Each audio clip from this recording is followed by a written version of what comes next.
सुर में गाना सीखिए पाधानीसा ऐप के साथ। AI powered personal music teacher from Saregama.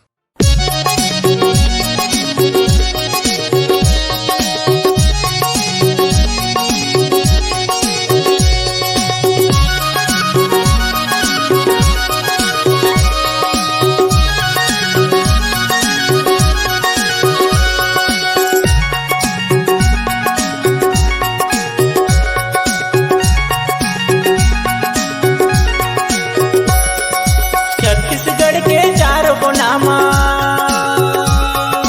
Chhattisgarh के चारों को नामा लहर लहर लहराना है।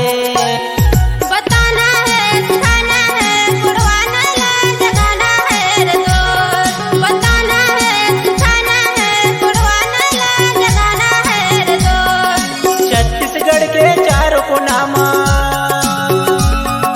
छत्तीसगढ़ के चारों को नामा लहर लहर लहराना है।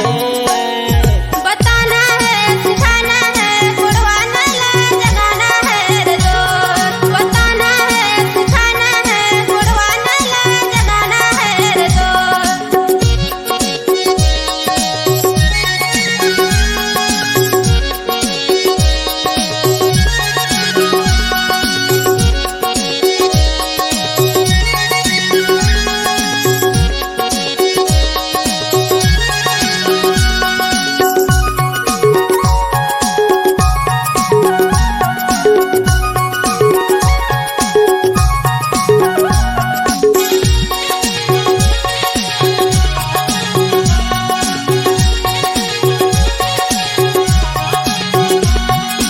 गुड़वाना मा ध्यान लगा के मनला मढ़ाना है। ए मल्ला मढ़ाना है संगी, ए मल्ला मढ़ाना है। ए मल्ला मढ़ाना है संगी, ए मल्ला मढ़ाना है।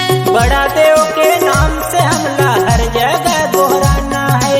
हर जगह कोहराना है संगी, हर जगह कोहराना है। हर जगह कोहराना है संगी, हर जगह कोहराना है। छत्तीसगढ़ के चारों को नामा लहर लहर लहराना है। बताना है, सिखाना है, गुड़वाना ला जगाना है रे दोस्त। बताना है, सिखाना है, गुड़वाना ला जगाना है रे दोस्त।